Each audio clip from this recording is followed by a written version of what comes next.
Welcome to Sideline Sports. I am your co-host, Jake, and I'm with my co-host, JB Ellis. We are missing John at the moment. He's actually currently on the road on his way to Canton, Ohio. And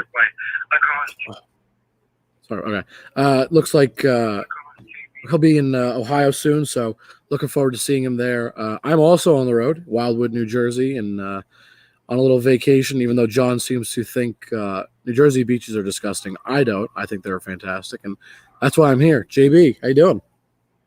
So I'm the only one in the home office this week. The guys abandoned me. I'm not going to Canton. I'm not going to Wildwood. I'm in the New York state of mind this week. Never know where I'll be next week. This week I'm here. There you go. John will hopefully be joining us soon. There's so much going on. John will be here as soon as he can. I know he's actually driving right now. Yeah. So, you know how the internet goes on the road, people. Yes, sir. So where do you want to start? Let's start with something interesting. Let's start with football because football seems to be everyone's favorite thing. So I'm working today and I get a notification. The Giants get into a brawl at camp, and underneath the pile is our quarterback. Now, it's not just that he's our quarterback. He's like shrimp quarterback. He's not just any old quarterback. He's like, a little shrimp. I mean, Daniel Jones. I love that our quarterback wants to be involved and get into it and mix it up and show he's a leader. But I don't want to fight in camp. And, Joe Judge went crazy on the team. They were running sprints, threw him out of practice, made him do push-ups. I heard there were quite a few F-bombs dropped.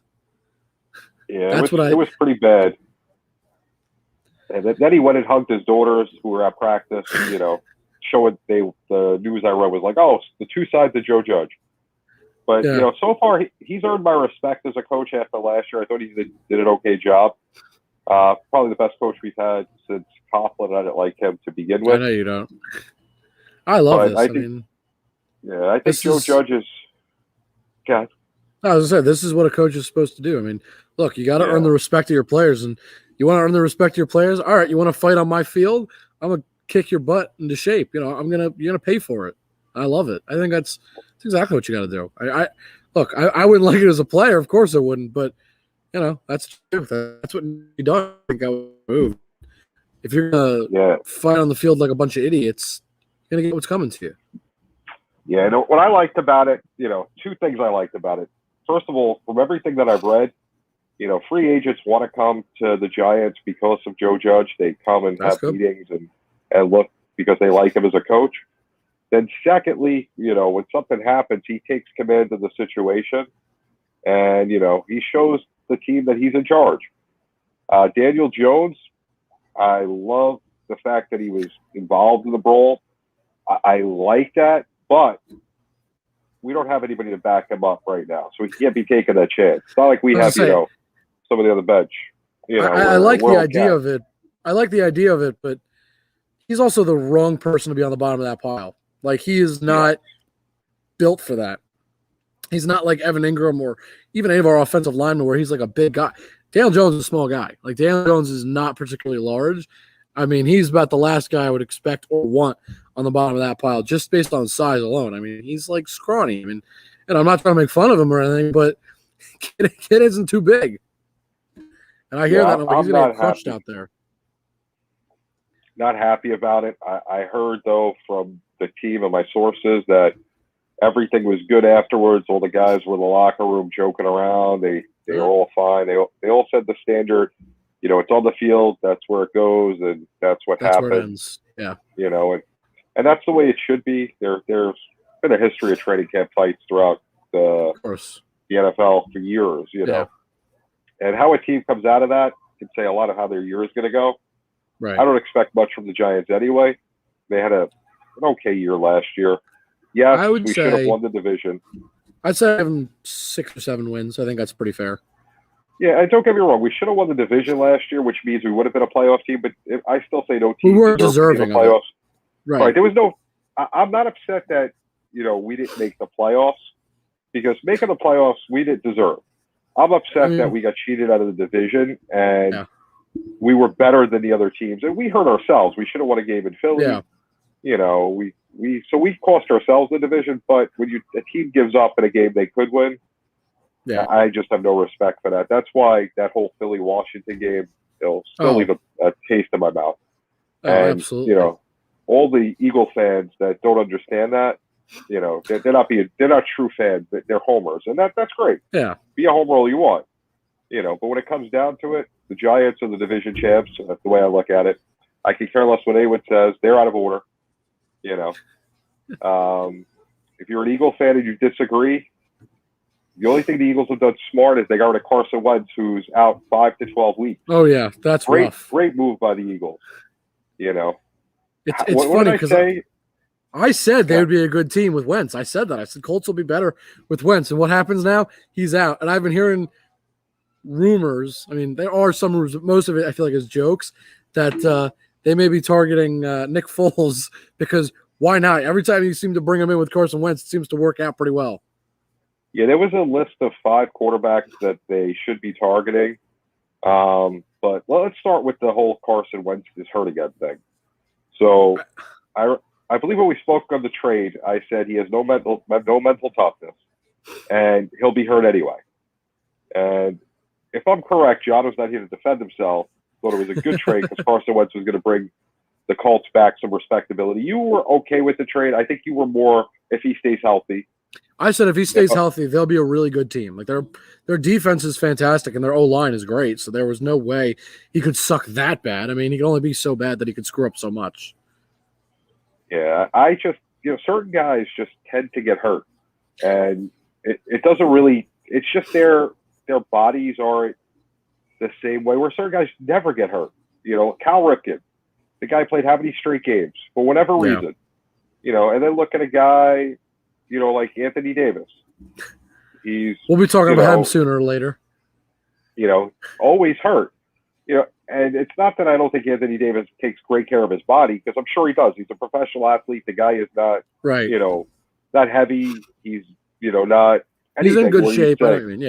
Yeah, he's in great shape. You don't look at Anthony Davis and say, well, it's his fault, So it's just everybody's body is different. Some people have luck.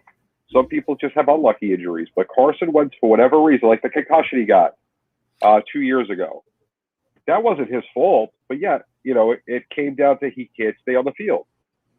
I heard with Wentz's current injury, I heard this dates back to high school. This is a persistent injury he's had allegedly since high school, which is beyond me that nobody ever picked up on it and said, let's take care of this. This sounds like it might be a bit of a problem. That's what I heard. I did not hear that. And if that's the case, how is nobody That's what I heard. That?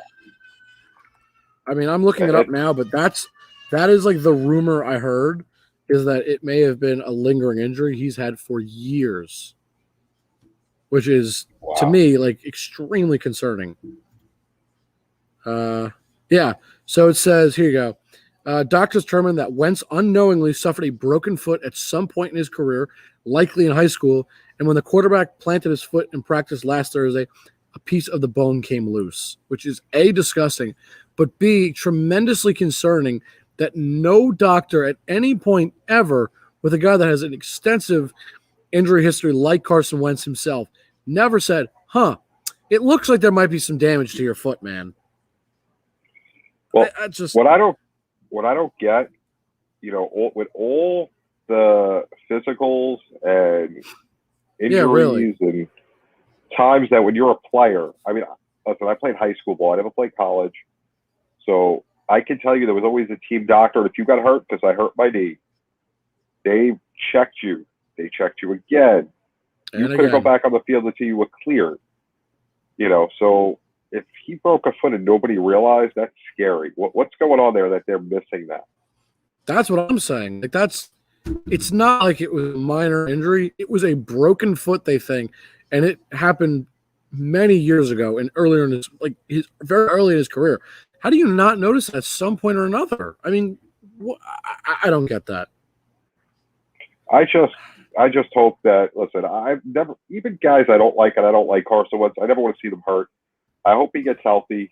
and I hope he has a chance to come out and prove me wrong, and come out and play well. I don't see it happening. I think that this is going to be the story of his career. He's not like a Ryan Leaf where he just comes out and can't play, because when he plays, he can play, but he just can't stay on the field. He's not on the field to physically play and perform.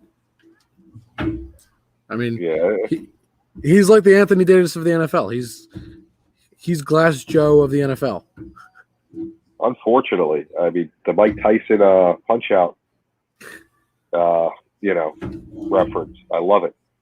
But what else is going on in the NFL? I mean, training camp's going on. I think Zach Wilson, late last week or early this week, finally signed his rookie contract, so he's under contract with the Jets. I don't think there's a whole lot going on. I think it was pretty quiet. I mean, I know for a fact the other 3 leagues, though, made up for it tenfold because they were extremely busy. Yeah, before we get into another pro league, I got my Georgia jersey on tonight. We're going to talk some college. We're going to talk some college. This is huge. It's that time. It's that time of the year, too. Let alone what happened this past week or so. It's that time of the year. We're getting to the point where starting, I think, next weekend, there won't be any football. There will be football every single weekend until the Super Bowl, because I think next weekend or the weekend after is when preseason starts. I think college is going to be right around the corner. So it's that time of the year, and I cannot wait. Yeah, it's that time. And, let's start with this whole Texas and Oklahoma leaving the Big 12, going to the SEC, creating a super conference, and I look at it differently. I mean, everyone talks college football. I'm a college basketball guy. I grew up in New York City. I'm a St. John's guy. So football, I always wanted them to have a football team. They never wanted one. If you look back at my history on Twitter, I asked Mike Craig, you probably asked every day, head of athletics, why can't we do it? I've asked Bob Picozzi, who went to Seton Hall and knows a lot about the program. We had Bob on the show at one point, didn't we? Yes, we did. Yeah. To me, I thought that was a slam dunk. There's no college program in New York City. I don't count Rutgers, and Rutgers is an awful program. They were the Big Ten. Terrible. Even with Greg Schiano, they were still never a team I liked. Nope. That move to the Big Ten killed them, though. Yeah, it was a bad move. So you look at that, and I never had a college football team. I like multiple teams. They happen to be Notre Dame, Georgia, Auburn, and Florida. So 3 SEC teams and an independent. Some big names too. Yeah, well, that's the one great thing about that. Having a school where you can like whatever you like, and no one can really say, whatever. Yeah. Because I don't have a team really to root for. Right.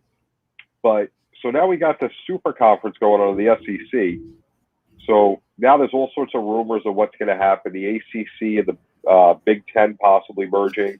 Notre Dame officially going into the ACC football. And then the Big 12 and Pac-12 are talking about working together, not officially merging, but schedule agreements and things like that, which I think they need to merge. But my question, football, which is you're going to have these conferences that are phenomenal, and no one's going to touch the SEC for years. What happens in college basketball? College basketball, the big conference besides the ACC is the Big East.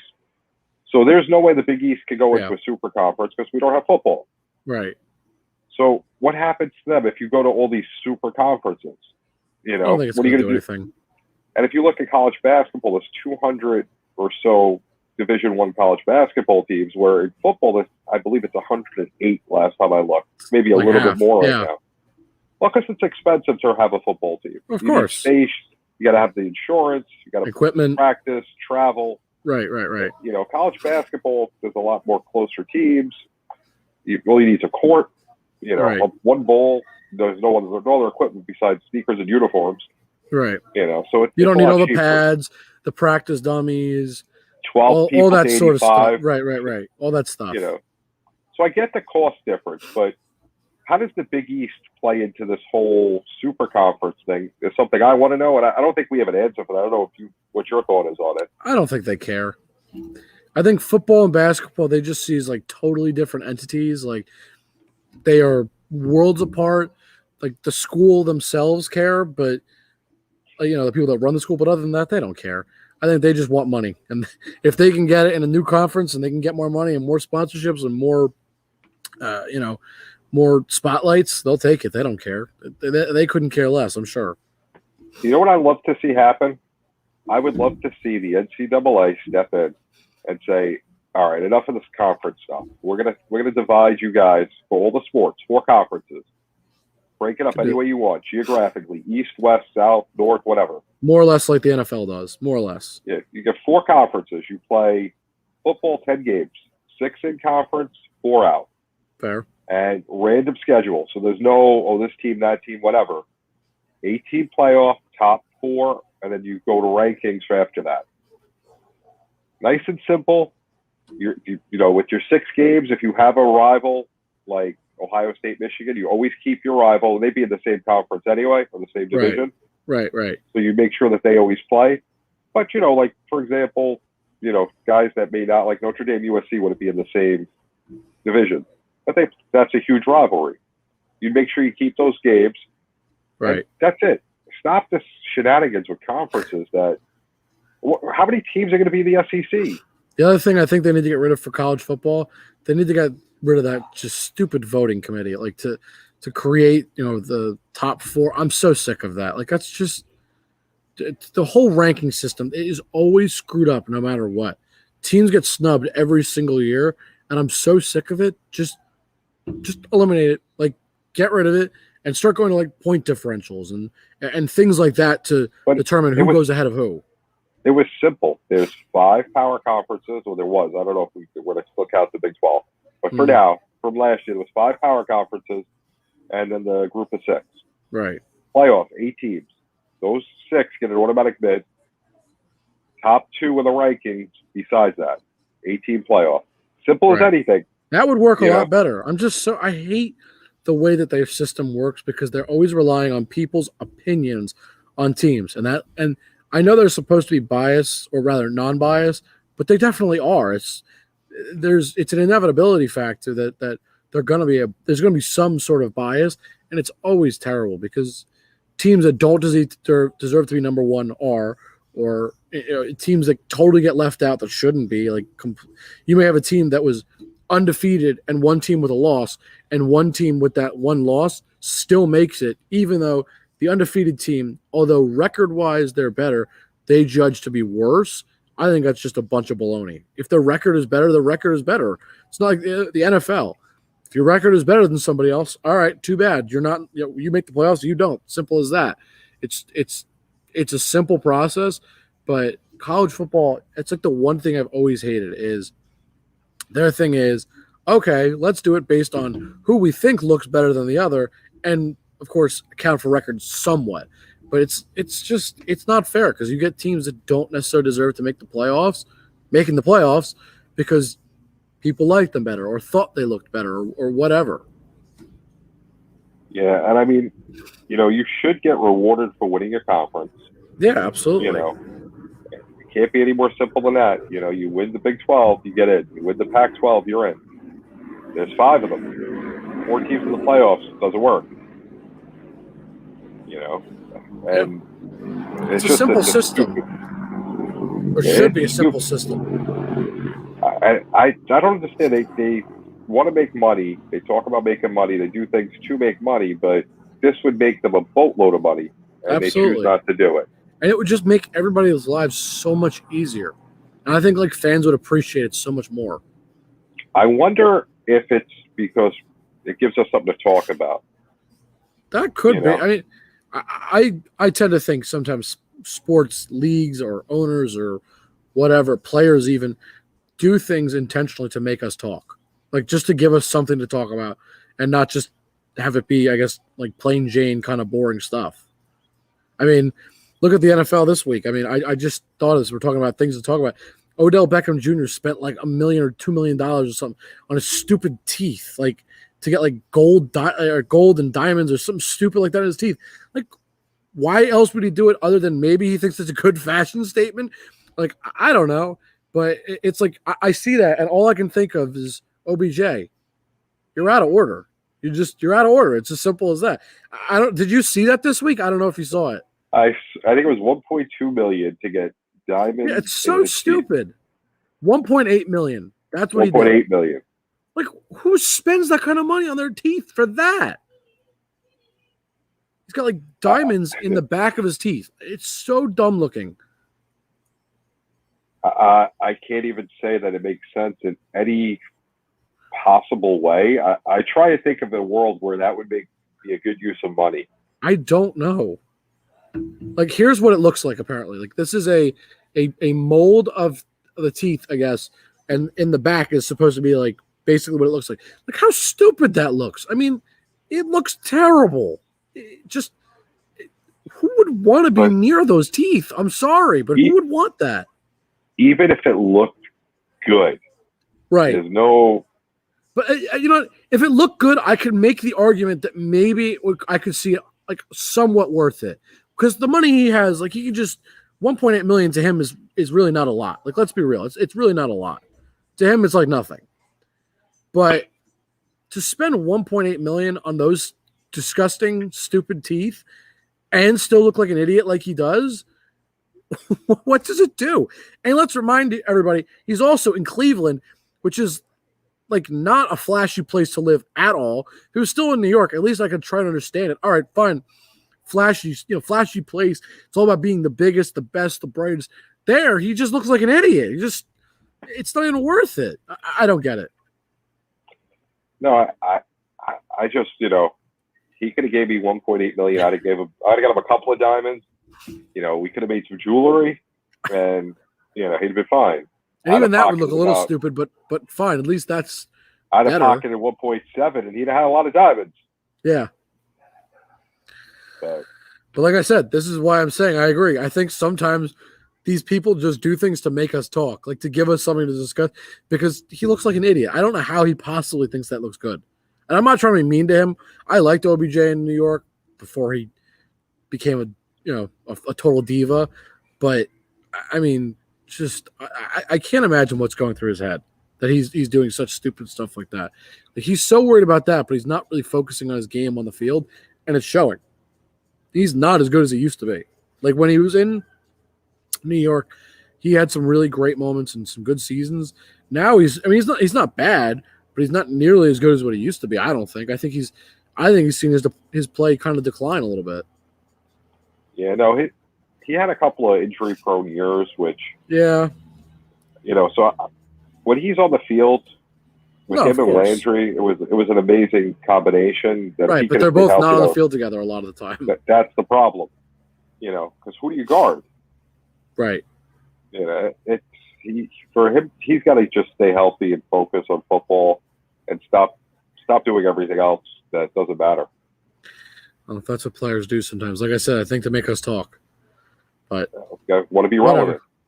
But the question is, if you're in the NFL, do you want to be relevant for football, or do you want to be relevant for having diamond teeth? Football, but OBJ, I don't think he cares. He's just like, I want my name out there. I think he just wants attention. That's the feeling I get from him always. I think Jon should get diamond teeth before the next time he's on air. That's what I think. I would love that. I mean, look, he's going to be in Canton. Maybe he can go ask some of the guys for some money. Hey, you fork over a handful of dollars. I really want to get these diamond teeth, but I need the money. I'm strapped for cash. I can't afford that kind of money.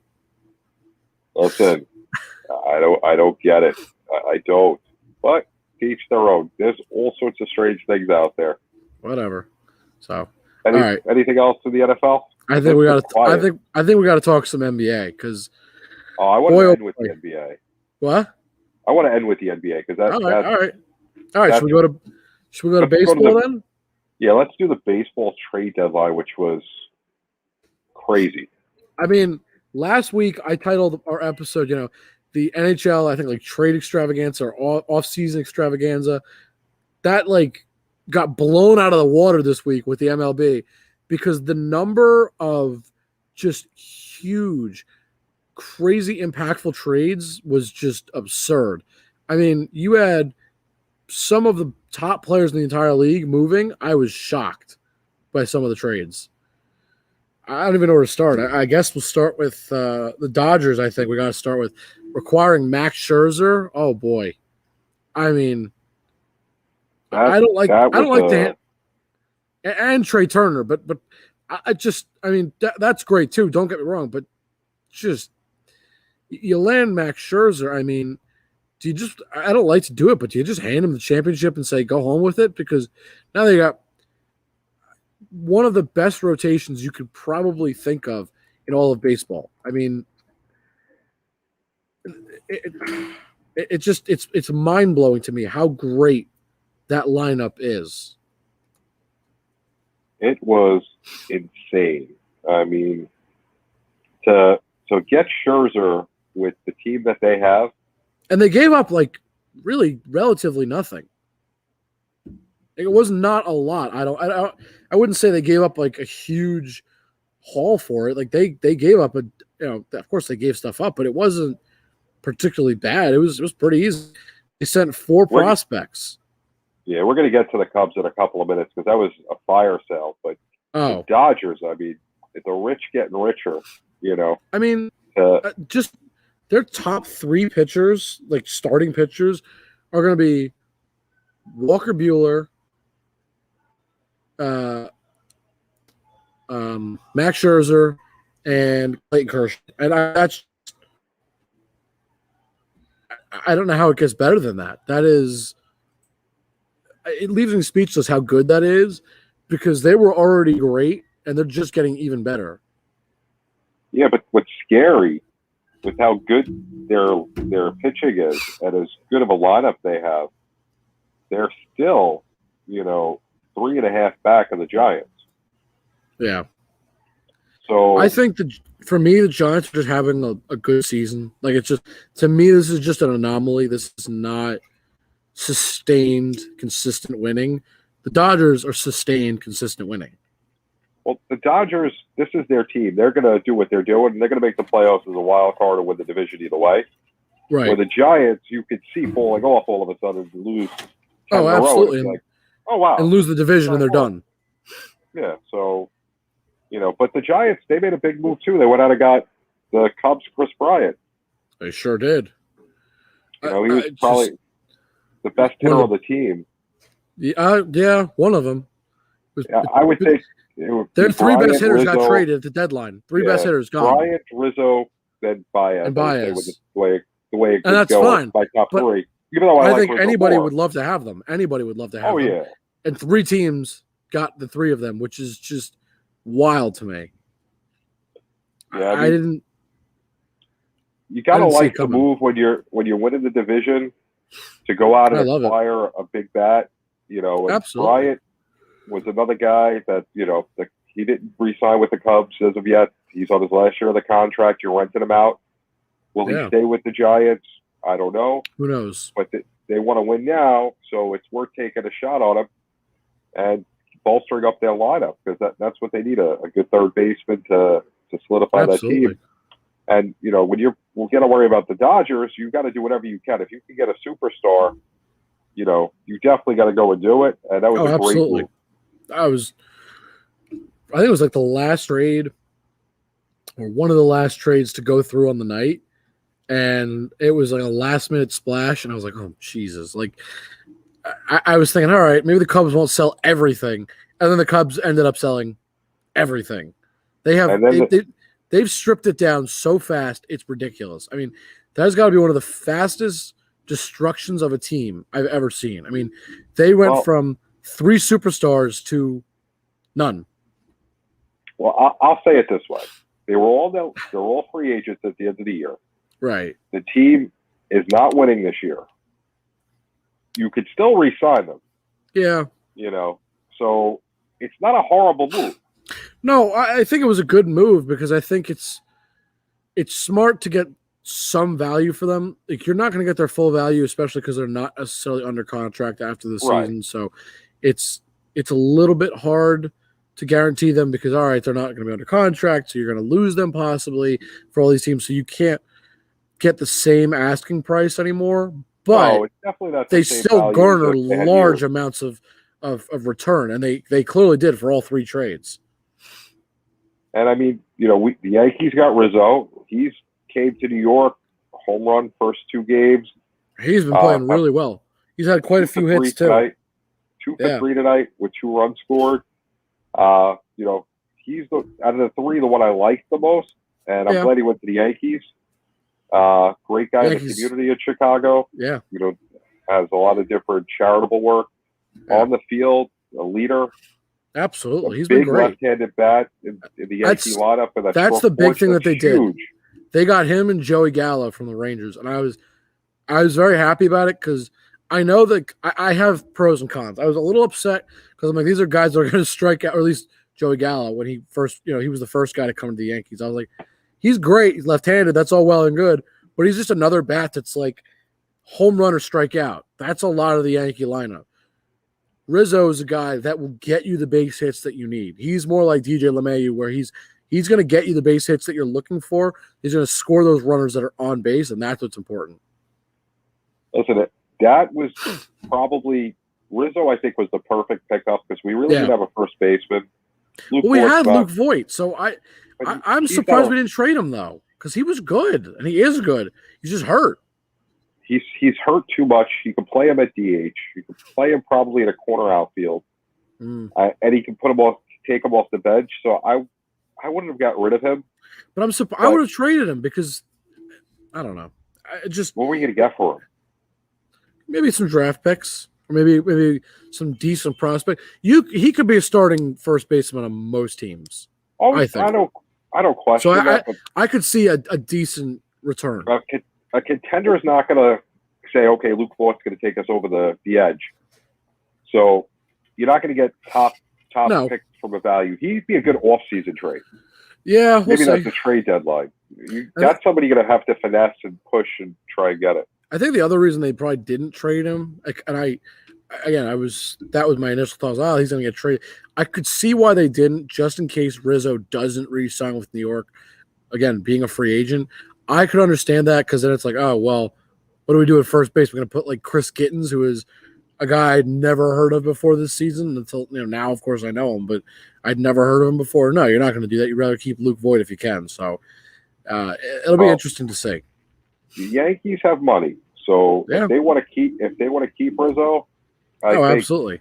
We have the money to spend. Now, interesting development. I believe it was the GM of the Cubs came out, was like, none of the guys are re-signing. They weren't even making counter offers. Really bad PR move, especially saying, you would think about re-signing them, but you just say thank you for your, everything you did for us and bringing us a championship, and just leave it at that. It's as simple as that. They brought you a championship. You should be thanking these men, because without them, you guys would be going on over 100+ years still of no championship in Chicago, and that would suck. So Rizzo came out, I believe it was yesterday, and said, it's like a bad breakup, the way he's talking. He's trying to pretend that it's okay that he got rid of all 3 of us, but meanwhile, it's just, he's posturing, and he wanted to have his cake and eat it too, basically, is what they said. Yeah. And it's just a bad move. It's not what you want to see a GM do. It reflects poorly on them, and it makes the Cubs look like a team you don't want to go to. Because if you don't do everything they say, the way they like it, things like that, it's just it's going to make it feel like, well, they're just going to badmouth me, so screw them. Like I don't want to be there, and that's not what you want to do to your team. And trust me, I'm not saying that the Yankees are the model organization right now, because they have their problems. Don't get me wrong, but at least as far as I know, they're not badmouthing their players like that.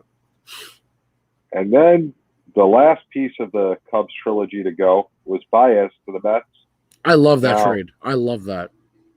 Now, my thought on Baez, because I've seen enough Cubs games this year, the man swings at everything. If he could just control the strike zone a little bit better, he's a great hitter. Yeah. And fielding, he's unbelievable. Great fielding. That middle infield for the Mets is going to be one of the best in the entire league with Lindor and Baez. I mean, oh boy, come on.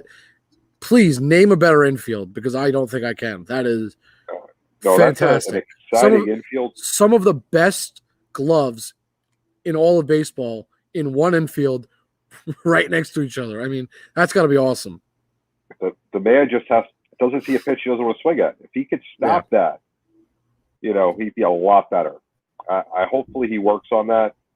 And, if he fixes that, he's going to be an unbelievable player for years to come. But great move by the Mets, who are still in first place this late in the year. Their owner, Steve Cohen, really going out there. Right? You and I are thinking the same thing right now. I'm thinking it's funny. If you have the Wilpon still there, you're like not even close to you want to have Lindor or Baez right now. You put Steve Cohen, and all of a sudden this team is A, in first place, B, adding like legitimate players, and C, if they pick up their play a little bit, DeGrom is healthy and everything kind of falls into place, they could be a legit contender in the playoffs. With two all-stars on your team, they could carry the team pretty well. I mean, with that pitching, absolutely. Two great middle infielders. Are you kidding me? Absolutely. Pitching wins championships, but then you put up the middle infielders like that. And unbelievable. Good bats. Don't get me wrong. Good bats too. I mean, Lindor has not had a great year, but he's overall still a reliable bat in the lineup always.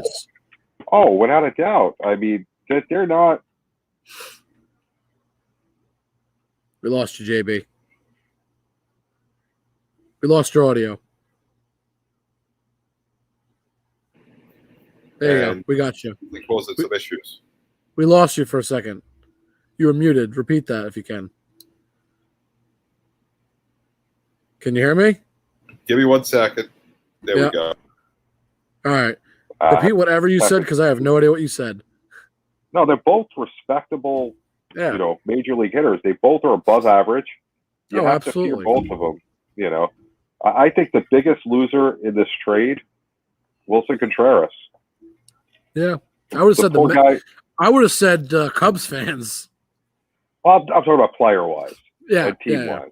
Yeah. I mean, Cubs fans, it's horrible, but poor Wilson Contreras is left by himself. Out of the four big bats in that lineup, the poor man is left by himself. He's now, the grandpa of the Cubs.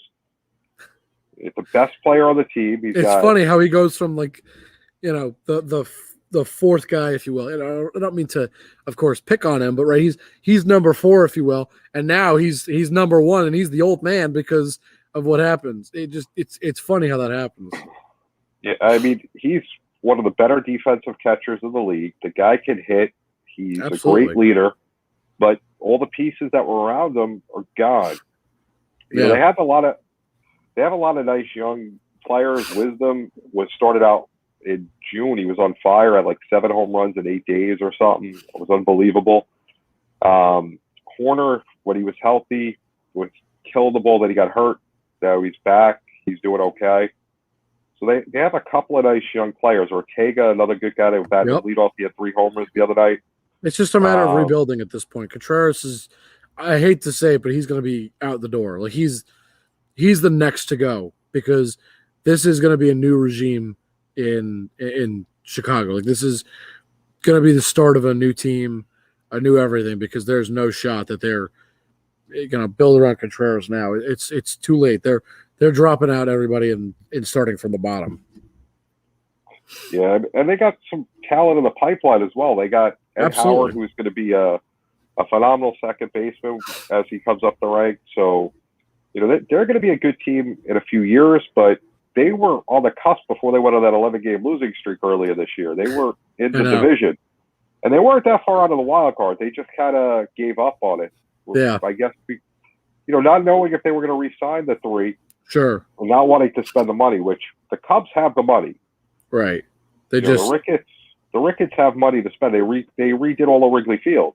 Right. And the whole area. So they have the money. Why they don't want to spend it, I don't get. Why you want to let the White Sox be the team in Chicago. But right now, the Yankees have that same issue where we're kind of – I mean, and the Yankees spend a lot of money. But I'll say this about the Yankees. I give them credit for what they did because when you look at what they did, they got both the Cubs and the Rangers to basically pay all the salary. They stayed under the luxury tax threshold. They did it all perfectly, and it's not that they weren't willing to pay for those players. It's just they didn't have to. They just Like they made the trades work that they couldn't, rather they wouldn't have to pay for them, which I give them tons of credit. I guarantee you in the offseason they're going to go spending. I'm sure they will. But I think those were great moves. But, yeah, I mean, the Yankees will spend money. You know they will. But I like what they did. So right now, your opinion on the Yankees, playoffs or no playoffs? They're, I believe, 2.5 or 3.5 out of the wild card. I'll give them playoffs. I mean, I'm not saying they're going to make noise because they really haven't looked great. But I'll give them playoffs. I mean, I'll look right now how many games back they are, but I don't foresee them missing it, especially with new blood, if you will, new players. I think they'll pull it together. I'm not saying that they're going to be great because things have really not looked very good, and I'm extremely disappointed still. And I still think Aaron Boone needs to get fired, but I think playoffs is realistic still. What do you think? I think they're making the playoffs. As soon as I saw they got Rizzo, I was all in. I haven't been excited about first base on the Yankees since 1995 when Don Mattingly retired. What about Shearer? You didn't like Tex? Listen, Don Mattingly was Tex. my guy. Gotta remember my age. I know, but look, no one's gonna beat Mattingly, but Tex was a great first baseman for a very long time. He was good. He wasn't that I didn't dislike him, but Rizzo has like the Mattingly type personality to me. No, they're totally different planets, Tex and Rizzo. I'm not comparing them. I'm just saying he was another good first baseman. Listen, I hated Tito Martinez at first because he took over for Mattingly. But, after a couple of years, I got to know who he was. He was a good guy. Yeah. But, just never Mattingly to me. Rizzo, I feel like finally I have the guy to take over for Mattingly. All right. Many years later, but sure. Listen, it was worth the wait because we're getting to the playoffs this year. I don't think we're doing anything in the playoffs. Not with Stickum Cole, who's the $40 million waste. He's got COVID now, so it doesn't even matter. I hope I hope he gets better soon because that's horrible. Yeah. But as a player, listen, I don't like him. No. So let me ask you, of all the teams, actually, well, before I get to that, I wanted to talk about one last trade. Red Sox picked up Kyle Schwarber from another great move from what's it called? Washington. From Washington. Thank you. Blanking on the name. Another big pickup. I think they're really bolstering their lineup for a deep playoff run. But with that said, all the teams, who do you think had the best trade deadline? Who made the best acquisitions? Not try to keep that Yankee bias, at bay if you can. See, Gallo, I thought was a good pickup because he's a lefty. Do I like Gallo? I think he strikes out too much, like you said. Yeah. So I don't think the Yankees had the best move. I think the Dodgers because how are you beating the Dodgers pitching? Followed by the Giants. Yeah. I think they're 1-2. I think the Yankees had gotten somebody a little bit better than Gallo, but I understand the lefty. Well, Gallo's a very good defensive player too. Don't forget that. Yes. Oh, he's good. I'm not disappointed, but I don't look out and say I want Joey Gallo. Yeah. Yeah. He's got to show me some stuff. But listen, it was a good move. Oh, absolutely. Yeah, I would probably say Dodgers are first, no question. Giants, I would put 2. And I'd say either Boston or New York at number 3, just because Boston, like I said, Schwarber's a great pickup. And that team's looked great all season. But that's just another big bat and a great player just in general. And good leader all around, just everything you could possibly want. That's a pretty good pickup. And I mean, don't get me wrong, I love what the Yankees did, but I don't know. It's tough for me at 3, but no question. Dodgers at 1. I mean, that pitching is probably one of the best pitching lineups I have ever seen. And I know I said that like to start the season with the Dodgers that they looked good, but you now have 2 of the greatest pitchers of this generation, Scherzer and Kershaw, on the same team. I'm sorry, but that is wild. And then you got Buehler, who's right. And then you got Buehler, who's number 3, who can potentially be just as good as a Kershaw or a Scherzer. When Buehler is your number 3 pitcher, that's just incredible. It's not fair. That's not fair because it's like cheating. It feels like you're cheating. A 7-game series, you're going to face one of those guys 3 times and the other one twice. Probably. You'll probably you'll at least face all 3. So it's like 3 guaranteed losses. They don't have to ever throw another pitcher. They can throw those 3 guys in a 7-game series. So you have to beat those guys 4 times. Good luck. Good luck. That's all I'm going to say. You'll be lucky to get one win off of any of them. Yeah, it's crazy, but the rich get richer. You know, the Giants. I love that move, though. I love that move. They had to get something to make sure they stayed there. They got the best hitter the Cubs had. Yep. You know, it was a great move. I love Yankees, their lineup was all righties. I like the lefty moves. If you got a short porch in right field, the Yankees. It doesn't get better than that. You've got to get lefties in that lineup. You go after Rizzo. That's what makes Gallo so intriguing, though, is he's a power hitter, but he also doesn't even have to hit that hard anymore. Like, if he gives it 75% of his power, he's going to just crush the short porch. And that's what's huge about it. Like, don't get me wrong, Rizzo's a great hitter, too. And he's got some. He's more of a. He's more of a base hit kind of guy. Yeah. You know, I love that. I love that. Yeah. He'll hit us homers. Oh, of course. He hit a couple already as a Yankee. Exactly. He's becoming a fan favorite already. People love him. From day one, my new favorite Yankee. That's saying a lot. Judge was number one before the move. Judge is now number two. There you go. I'm not letting. I love Judge. I'm not letting him go. Listen, Judge is great. If he stays healthy, he could be a Hall of Famer. Absolutely. You know, just got to stay healthy. Oh, that's a lot harder than you think. So, all right. Anything else in baseball I missed? I know it's so hard to keep up with it because that was a very busy deadline. Craziest deadline we've had in years. I loved it. It was awesome. I think just has to be said before we move on to the next thing. The worst team has to be the Cubs. I hate to harp on it, but that was rough. I mean, I don't know. I don't know if it. See, when I say it's the worst, it's just like it hurts. Like as a fan, if I was a Cub fan, I would be heartbroken because first of all, they brought you your championship that you haven't had in your lifetime for the odds. Right. The odds are now you lost. You know your core of that team, and those returns got to bring you playoff baseball. Right. You know, that would be like the Dodgers, for example, getting rid of like Kershaw and Bellinger, like two of their premier players. I mean, that would hurt. Why? Because Kershaw especially has been one of your best players for, if not your best player for years, and Bellinger has been a great player the last few years, and everybody loves him. He's a fan favorite. You know what baffled me with the Cubs moves? If you look at it, they traded Kimbrel and Tepera to the White Sox. Yeah, they're giving up. See, but I get giving up, but you always need guys in the bullpen. Yeah. You may not win this year. Are you saying next year's done already before we started because you get rid of guys in the bullpen? I think they're kind of like – I think they're just to the point where they're saying, look, we're not going anywhere, and we know it, so let's just total fire sale, get rid of everybody, and build up the prospects, build up stuff like that, and prepare for the future because we know nothing's going to happen now. Like I think they're in rebuild mode and just understanding like this is not going anywhere. Like we're clearly not going to do anything right now, so let's just screw it. Can any other team do what the Cubs did and still get fans in the ballpark? I mean, people are going to Wrigley Field because it's Wrigley Field, right? You know, if I don't know, say for example, the Cardinals did that. Is anyone going to whatever they call their stadium now? I don't think it's Busch Stadium anymore.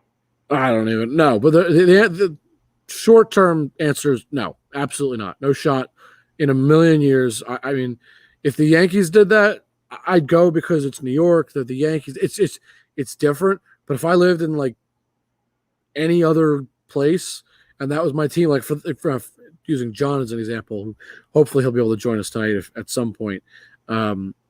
You know, if I were an Orioles fan, I'd be like, screw this, I'm not coming. Like, I don't want to watch. Why? Orioles suck as is. And if they got rid of, like, you know, Trey Mancini, for example, right, fan favorite, I'd be like, screw it, I don't want to come watch you because this team is bad as it is, and now you're getting rid of the only bit of joy I still have. Yeah, I don't get it. You know, my thinking on it, I get trading the three because they're free agents and you weren't signing them. You just got to get what you can. The Cubs didn't want to sign them because they had control to sign one of them, right? At least. But the trading the bullpen, to me, that means you're giving up even further because you need guys in the bullpen. They weren't that far out of it where they couldn't have made a run as a wild card.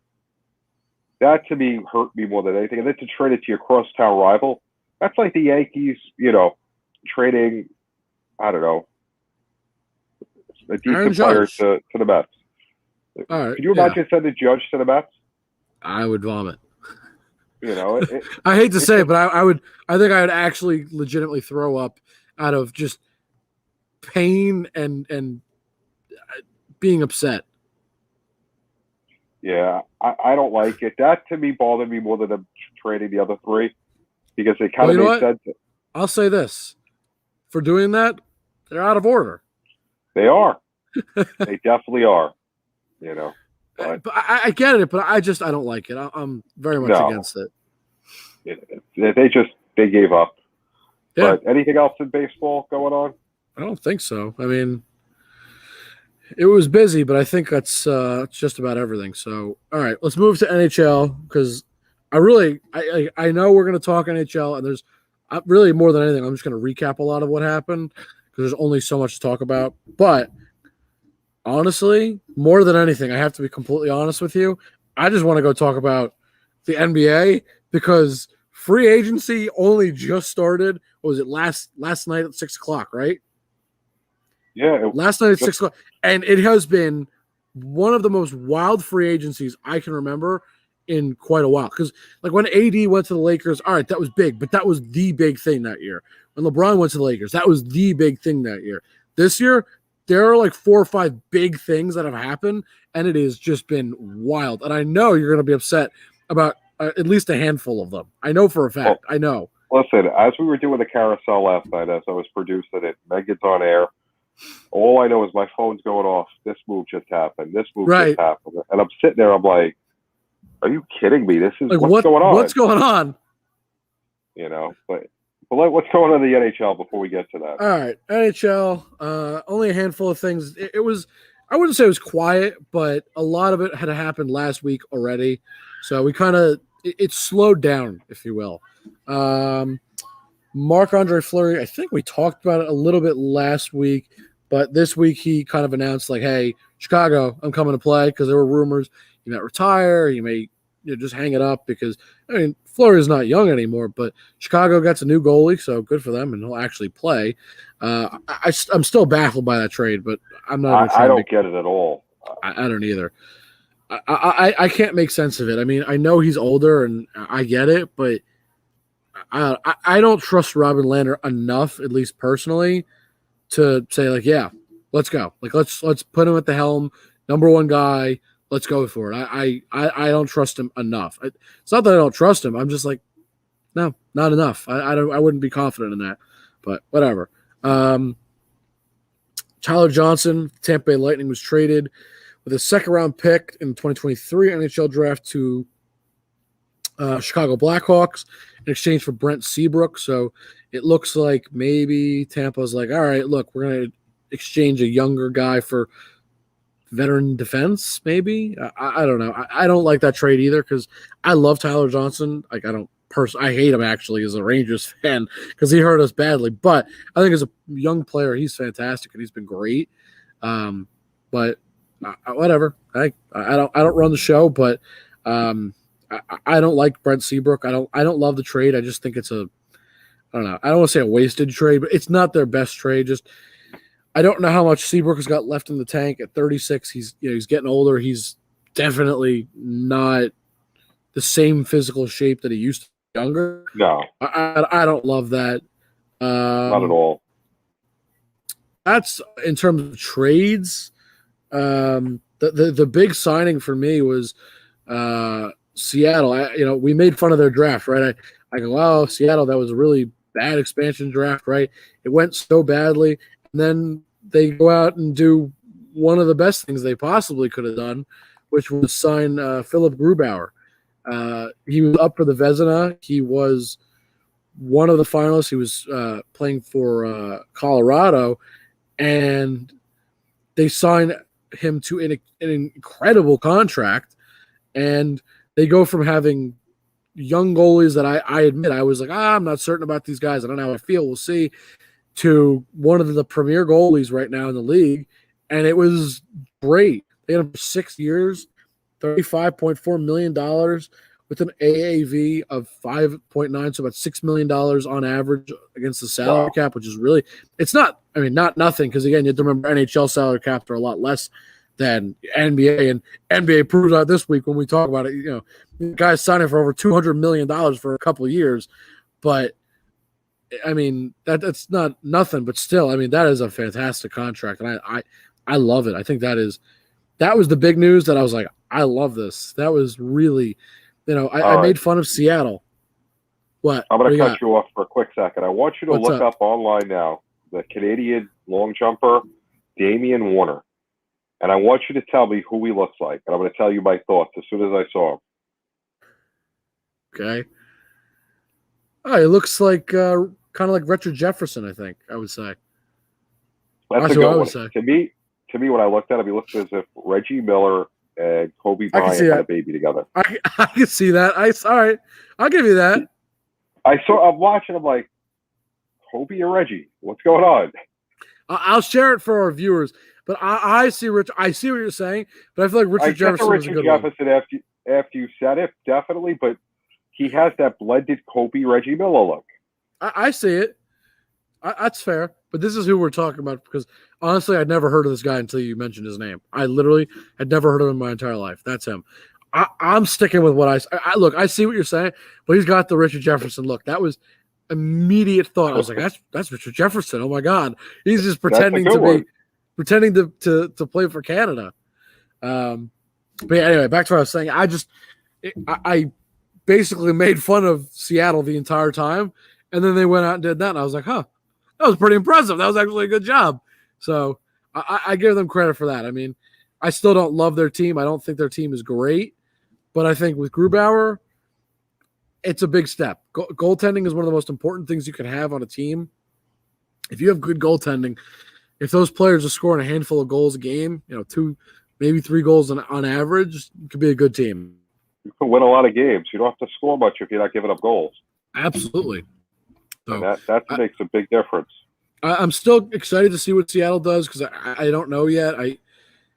It's hard to get a feel for what they're going to be like because I know they look good in terms of goalie things look good on paper, but I'm not convinced. I'm not going out and saying, oh yeah, they're going to be good like Vegas. I don't know if they're going to do that, but we'll see. I mean, Vegas was one of those teams, right? They went out and they picked up Marc-Andre Fleury in their draft.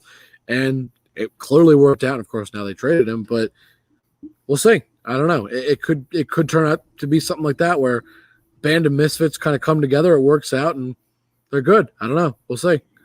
But that's all I really got for NHL. It wasn't, like I said, it wasn't too busy, but it was definitely a little bit of an interesting week.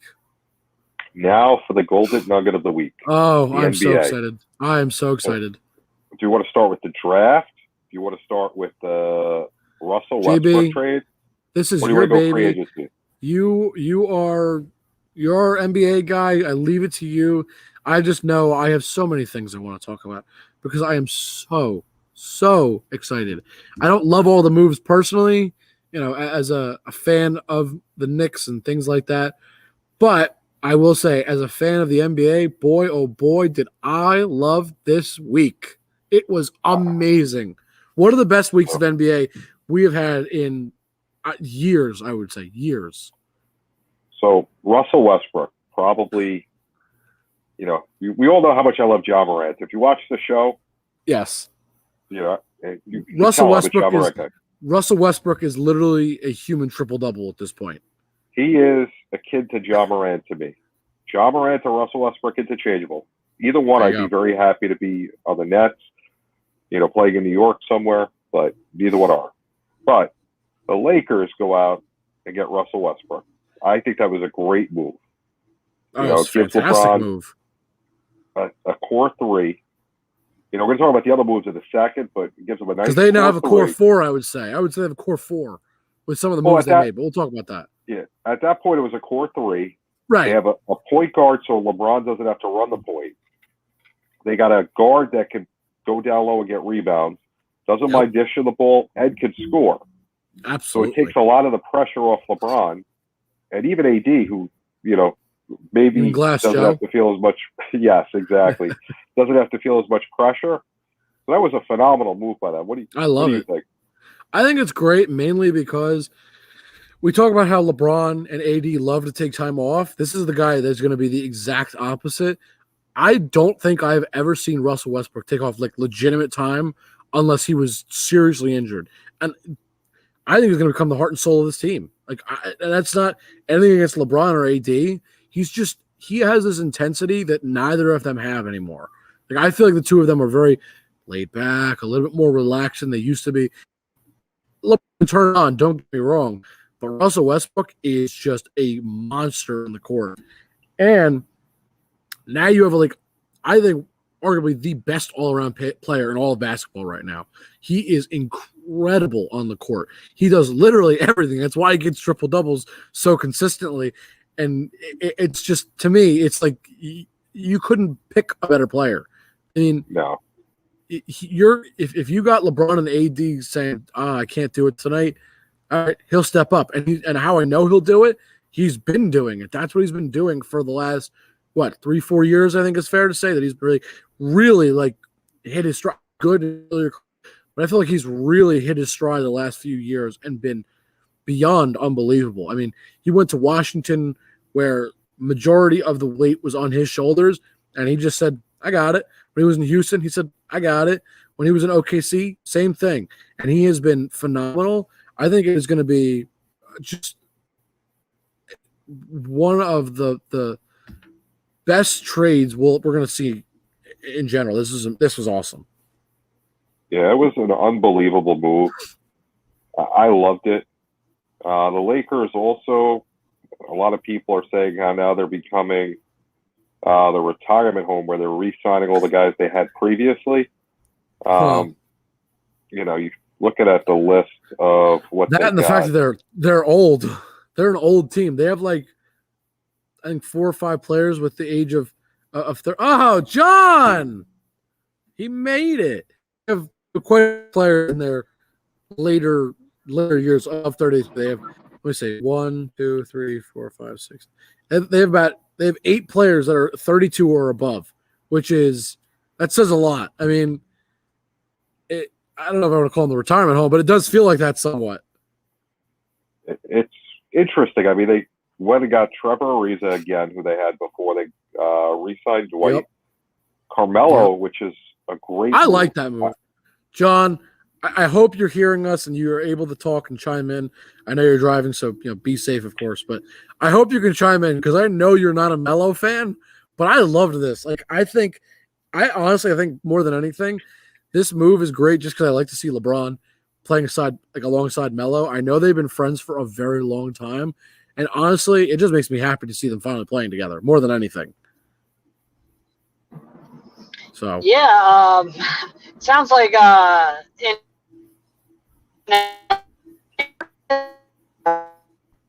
losing you, John. A nursing home now. Can you hear me? We got you. Can you hear me? All right. Sounds like these Lakers are a nursing home.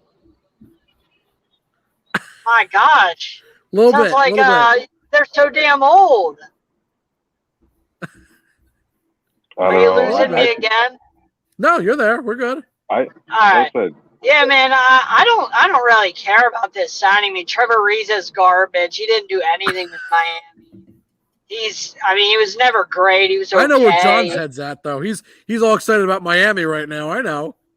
Miami did pretty good. They still need a big man. We'll get there, though. Yeah. But, the Lakers, they didn't do anything to make me say, yeah, they're going to beat the Nets. Because the Nets are the gold standard. Yeah, the Bucks won, Russell but really, Westbrook? the Nets are the gold standard. John. Russell Westbrook is not enough? I'm sorry, but I would argue he's not. The best Has he ever been player. enough to win a championship? He hasn't had a team like this yet. You're going to put the best he's ever had was go ahead, Jimmy. Russell Westbrook, LeBron James, and Anthony Davis all healthy versus Kevin Durant, Kyrie Irving, and James Harden. Who do you take? I take the Nets all day. This doesn't change anything. Those 3 or 3. LeBron is still. So I agree. Out of order. I guess you put out of order. I can't really see it. Can't really look at the. It's all right. I like how John knows, though. He knows right away. That's exactly what I did to him. But it does Russell Westbrook signing change Anthony Davis being made of glass? No. Does it change that LeBron is getting older and he's having trouble staying healthy more and more? No. Russell Westbrook demands the ball, which takes away from LeBron James, which LeBron doesn't like. There's a lot of mouths to feed in LA. It worked in first of all, they all agreed to set aside their egos. That's first of all. Second of all, I'll believe it when I see it. But Russell Westbrook is also, I believe, one of the best all-around players, if not the best all-around player in all of basketball right now. Man, I'm not knocking Russell Westbrook. No, I'm just saying, fit-wise, I don't think him and LeBron fit together. I don't see it. And Anthony Davis is still a house of glass. So how does that change? Glass Joe. Well, it changes that he doesn't have to be the second focal point. Now it can be Russell, and now you have him as he's still going to get poked in the ball and be out for 4 weeks. Like, still going to have a weird injury come playoff time, like Chris Paul always does. But you don't need him as much now. Now it's more you can have Westbrook be the second man if need be, and it's more like, okay, yeah, he can step up. He's got this. Like, you have Anthony Davis. You have a third guy to goes out. Who cares? You've got Russell Westbrook there. It's fine. It's right. It's not like, okay, oh man, Anthony Davis is out. We have to turn to LeBron, old man LeBron now. It's, oh man, he's out. Well, LeBron will help, and Westbrook is going to do his thing. I think that's what's important here.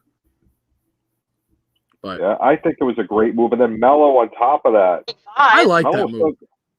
Melo's got something left in the tank, and he wants to prove something. And he went to a team where he has a shot to win. I don't say he has something left in his oxygen tank. Wow. Hold on. Guys, I have to say this. I didn't think I'd ever say this, but honestly, John, I miss having you for the majority of the show because as stupid as some of your comments may be, sometimes you are very witty. You do have something funny to say. So I will say this. I have to say I do miss having some of those comments. I have missed that a little bit. Just a little. Jake, you're out of order. Oh, yeah, just a little. Thank you. I appreciate it. Just a little. Wow, Jake actually likes me. I'm surprised. But a little bit. By the way, I'm going to meet Alex soon, and I told Alex not to be taken back by my height and weight because everybody is when they first meet me. I don't know if JB was, but most people are when they meet me. So hopefully Alex isn't taken back by my height and weight because it shocks people when you first meet me. You're a small guy. I'm a very small guy. By the way, this doesn't change anything. Bucks are still better than the Lakers. The Nets are still better. The Suns are still better, as far as I'm concerned. The Nuggets, when healthy, are better. And there's just too many teams. And hey, hold the on. Lakers are I'd old. like to say this. I mean, how are they going to survive? He didn't say his Heat. Thank God. Because I would have been ready to kill you. Although I love their moves, which we'll talk about in a moment, I am so thankful you didn't say, well, the Heat would be better too. Because sometimes the Heat need a 5. The Heat need a 5, and they don't have a 5. Bam is a 4, and you need a 5, and they still don't have a 5. Bam is undersized for the 5 spot. He goes with the 4 spot perfectly. They need a 5, and they don't have a 5. They didn't address that, so that's still their issue. They're going to get beat up on the boards. As great as Adebayo is, you got to have somebody that's bigger that can play the 5, and they still don't have that.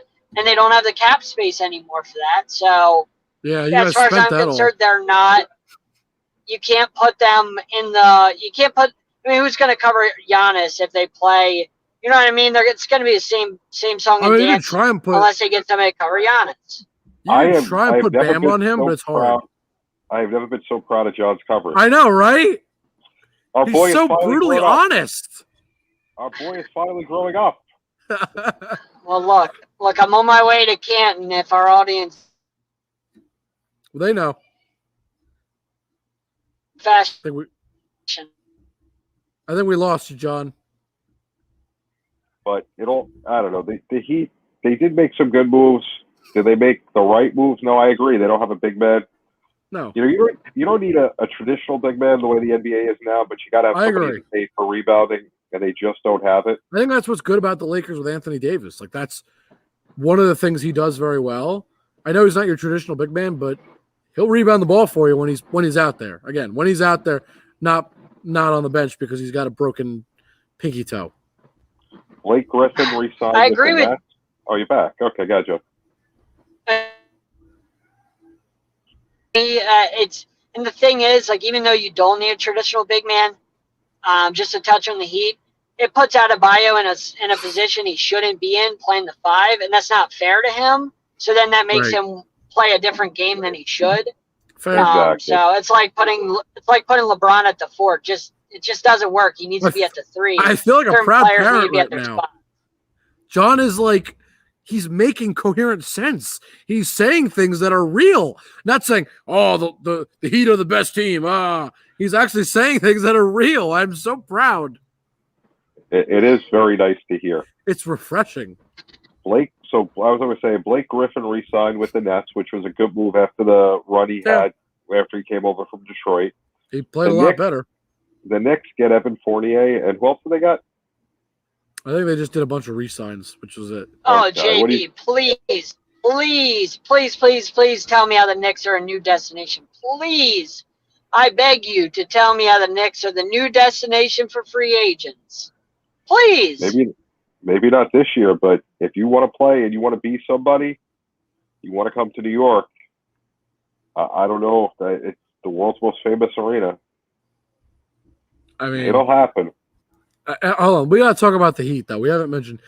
I have to say that was a pretty nice move. I mean, it sucked for the rest of the league, but it was a pretty good move. I have to give you credit.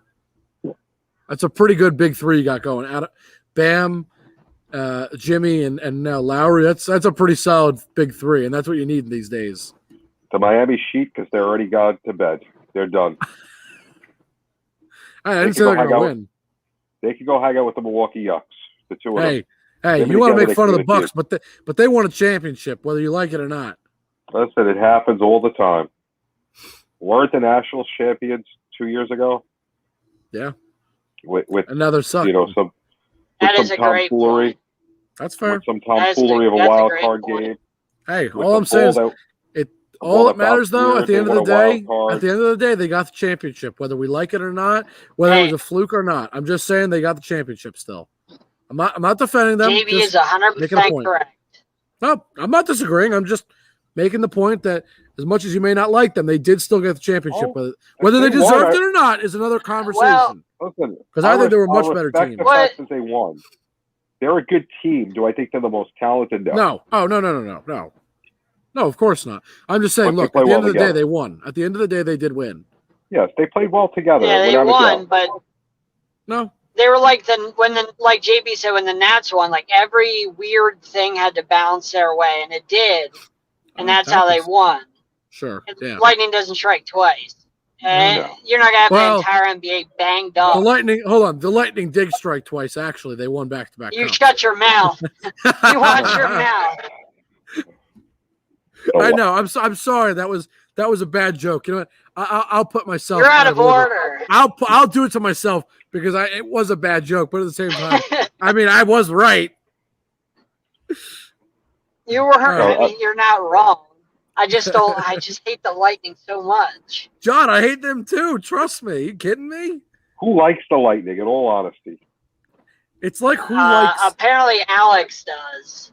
Well, Alex lives in Tampa, so he's allowed to like them. Listen, if you live in the city, you can't get questioned why you like a team. It's when you live outside of a city, you know, you like a team. I have to wonder what your reason is. Unless you're in New Jersey and you like New York teams, that's seriously around here that counts. Geographic region, right? That's I'm just saying. Geographic region. Just saying. So anyway, I will say one of the moves in the NBA where you surprised them, guys. I gotta ask a question. I'll pose this to you. Did the Chicago Bulls just pull off one of the fastest but best rebuilds of all time? They went from nothing like last season, and then last season they traded for I forgot. I think they traded for Aaron Gordon last season, if I remember correctly. I believe that was last season, right? Now they signed Ball this offseason, and now they just if it wasn't good enough, also just got DeMar DeRozan in a sign and trade. I mean, look, I'm not saying that they're going to go out and win a championship because that would be ludicrous. But they're going to be a fun team, and they just made themselves a team that people are at least going to consider going to because of the superstar power that they have there now. I mean, was that like the best turnaround of a team? Like, just considering how quick it went? Just making the right moves at the right time. Another big move today, Steph signed max deal, another 5-year deal. I mentioned it before. They make a lot of money. You don't hear me mention agents on this show very often, but Octagon, who I've had one of their vice presidents on the program, William Mao, great guy. Got to learn about the company, the agency. They're a big company. They have the 2 biggest NBA contracts, the most average per year and the highest contract in the NBA over length that they've done out of their agency. So that's impressive with Steph and Giannis. Steph earned that money. I mean, good for him. Oh, without a doubt. It's crazy that he's making what, $210 million, something like that, over the next few seasons. It is wild to me. And that's what I was saying before, right? When I was talking about the NHL, I was like, yeah, that's not like big money like the NBA. This is exactly what I was referencing.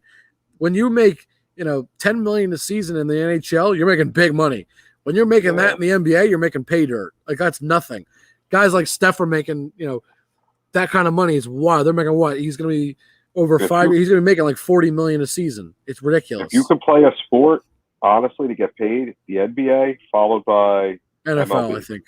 No, NFL. MLB. MLB. Well, it depends on the position, I think. I think for NFL, it depends on the position. If you're quarterback or wide receiver, you're going to get paid big time. So I think that kind of depends. Well, the MLB money is guaranteed. NFL, they'll sign you, and then you got to hope you get the money. So True. That's fair. And it goes by roster size as well, because NBA, you have about 12 players at roster, so like there's more money to dole around to each individual player, whereas NFL, it's 53 men per roster, so the money is split up more. So in baseball, there's a little bit less players. So yeah. That's true. So, any other NBA moves you guys were excited about? Because there was a bunch. I mean, that we could go. I don't want to list the whole thing, but I think we hit all the major ones. I think so. John, was there any that you saw that we missed? I don't think we did. I mean, we touched a little bit on the Knicks, but they basically burnt all their cap space and signed Evan Fournier to an extremely long deal. I believe it was 4 years of Evan Fournier, who's not a very good player. He's okay. He's a good three-pointer. Derrick Rose, I understand the reason. I understand Derrick Rose, 3 years, $43 million. That's a solid signing. I'm not opposed to that. Yeah. But if the Knicks were looking to the Knicks are looking to big signings. You should have held on to that money and not given it to Fournier and really saved for next year's class, since you didn't get the big guys this year. I don't like what the Knicks did. I mean, it tells me that the Knicks think it tells me they think that they overachieved. That's what it tells me. And they had to go out and rush a sign. I disagree with you. I think that they felt they were seduced by their success this year, and they didn't think that they didn't want to wait anymore. They want to continue doing what they were doing. I think that's pretty fair to say. I don't think that the 48 signing was the best signing, but I don't think it's the worst either. I think it's a solid signing. It's like slightly above average, I think. Like in the grand scheme of things. It does literally nothing to give them a shot at the title. It does literally nothing. It helps them with their three-point shooting. It does. Because they were not near. They weren't even close to being good enough. And now you add a guy that's, he's okay, but I think they're trying to add role players before they get a superstar, hopefully. That's fine, but you need better starters, first of all. So as a guy you who need was a better Knicks starters. fan, hang on. As a guy who was a Knicks fan until the Nets moved to Brooklyn, I will say this. After all those years of futility, I see what they're thinking. They're thinking, we just got to make the playoffs a few years. We got to build something. Do I think it's the best move for them? No. I would have rather seen them wait. But I get where they're going. They wanted to bring somebody in to show that, A, we can attract a free agent that wants to come to New York. B, we can have back-to-back good years. Because for the Knicks right now, being over 500 is a good year. Making the playoffs in the top 6 is a good year. And they have a shot to do that again this year. But don't your expectations have to go up after the year you just had? Absolutely No, not. I don't think so because you have to take after the next how bad step. No, but I think John, the next step really is consistency because they've been bad for quite a while now. So I think really the next step, honestly, is being consistent, like winning over you're not going for being a over champion. 500. I think they should, but I think they're for not them, going to. They can't. but I think for them, it's just be over 500 again. Like don't fall back to sucking. There's no way they could have overhauled their roster to be better than the Nets, the Bucks, the Celtics, or even the Hawks. Well, no, forget the Hawks. Nets, Bucks, Sixers, or the Celtics. Those four. Yes, they were a top 4 team last year, but you can't overhaul that roster and become better than those 4 right away.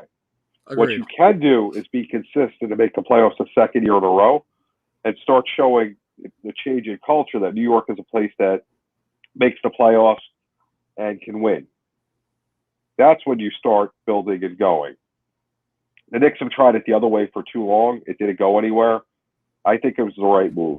Do I like it? It was the move that needed to be made. Yeah, it's not my favorite move in the world. Don't get me wrong, but I don't think I don't want to say it's a bad move. It's like an okay move. It's like, all right, we're gonna add a solid player he'll be a role player for us. That's what he will be. He'll be a sidekick, if you will, to Julius Randle, probably, and RJ Barrett. Right? He's not going to be your number one guy, and that's fine. Like that's okay. But he adds decent 3-point shooting. That's what he'll be. He'll be a good 3-point shooter. Right? He'll help you score some extra buckets in the game, especially when you need it, and it'll help make the team better overall, and more importantly, stay consistent.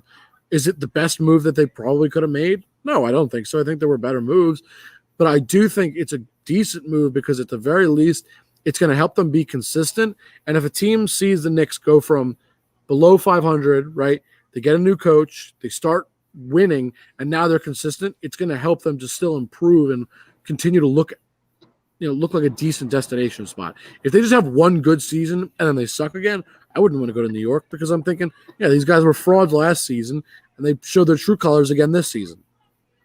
Yeah, I don't think it was such a bad move. I think it's just. I mean, look, I'm not saying it was the perfect move. Who out there this year were the Knicks going to go get out of all the free agents that would have made them a championship contender? Nobody. I think the only player that they could have gone after, because apparently there was mutual interest, was DeMar DeRozan. That was like the only player that I had heard about legit mutual interest. And the only other guy that they could potentially go after, but it's only if he wants out and he demands a trade, would be Dame. And that's like I've heard Dame would be interested in New York if he were to get a trade. That would be an if scenario, but that's not free agency. Okay. That's obviously making trades. But forget about the trades for a second. Would signing DeRozan made them a championship contender? No, but it would have been a step in the right direction. But so is signing Fournier. It's the same thing. Right. It's just DeRozan's just step. a bigger step because he's a much better player. Yeah. Any other NBA news that anyone else thought was good? I don't think so. John, you have anything you want to add for tonight's show? I'll take that muting as a no. USA basketball doesn't totally suck anymore, apparently. I don't want to make too much of it. I'm just saying they don't totally suck anymore. It's no fun unless they suck. I hate to say it because it's fun to make fun of them. Do I really care if Kevin Durant can win a gold medal? He can't win an NBA championship. Do I care if he wins a gold medal? No. The only other thing I do want to add from the Olympics, though, on a more serious note, Simone Biles came back today, or maybe it was yesterday, and she won bronze, so good for her. I mean, I know we talked about it, and it sucked like not having her. And I know her team probably felt a little bit disappointed that she wasn't out there, but I'm happy she was back. I was happy to see that she, obviously is feeling better. And she won bronze in her event, which I'll take that. It's pretty solid. Listen, it sucks that she wasn't able to perform. I get it. I wish her the best. I'm glad she was able to come back. I hope she enjoys the experience because absolutely. A lot of times, when you get so wrapped up in a moment, you don't realize and you don't get to enjoy the experience. She's living a dream that a lot of us wish we could, and I hope she gets to enjoy it. I get the pressure part of it. Oh, of course. But I hope that even when everything happened, she has a chance to enjoy some of this Olympic experience, even though she's done it before. Right. I hope she got to enjoy it and to relish, even winning a bronze medal. Bronze is. I know people look down on bronze sometimes. It's like, oh, you didn't get silver or gold. Even silver gets looked down on. Oh, you weren't first place. You were top 3. That's pretty impressive. That means you were one of the 3 best people in the entire world at your respective event or sport. Yep. That's. I know it doesn't get the love it deserves because it's not gold, but man, that is, to me, that's still incredible. I mean, that is awesome. As long as you tried your hardest, it's all good. It was good to see her out there, though. It was like, it makes you feel good. It's like, you know what? I'm happy that she's worked through whatever it was, at least to the extent that she felt she could be out there again, which was good. See, the whole thing about competition to me, as long as you tried your hardest, who cares? I think that if you had fun. You got to have fun. If you're not having fun, there's no reason to be out there. Exactly. Those 2 things, because who cares where you finish? You finish 8th in the world. What are you, pretty good. Horrible? That's unbelievable. If you had fun and you tried your hardest and you came at 8th, that's pretty impressive. That's awesome. Good for you. But absolutely. Yes, I want to win, but it's all good. We all want to win. Exactly. So, anything else? I think that's about it. So, John, if you're able to talk, I guess we'll start with you to try and make it easy on you. If you want to tell everybody where they can find you, I figure we'll start with you to make it a little bit easier. If not, John? Right now, John's on his way to Canton, guys, to cover the NFL Hall of Fame. Yes, sir. Johnny, there? All right. Well, all right. He also writes for Cardiac Cane. He's on Sideline Sports, the sports arena, and he also can be found on the NFL Carousel covering the Baltimore Ravens. Yep. Carousel coming back just a few weeks. John, I don't know if you're there or not. If I missed anything, please fill the listeners in. BlueHawks13 on Twitter. I got you. John? Be looking out for you, John. John, is there anything else, or you busy driving, bud? I think that he's busy driving. All right. JB, what do you got? So, JB_ the program on Twitter, the program on the Believe Network, the NFL Carousel covering the Chargers, produced the NBA Carousel, which just wrapped up production last night. In a city near you one day, if you don't see me at the sporting event, it must not have been worth going to. Jake? You guys can find me on Twitter at Jake_Malik. And more importantly, you guys can find me here on Sideline Sports. And I'm stealing John's line because he's not here to say it because he's busy driving to Canton, being safe. That's fine. But most important face, the most important place, that's me. Not John this week, at least. But more importantly, you can find Sideline Sports on all your social media, Facebook, Twitter, Instagram, TikTok. You can find us on Spotify, Apple Podcasts. We're everywhere. So anywhere you have social media, just look us up. YouTube, don't forget that.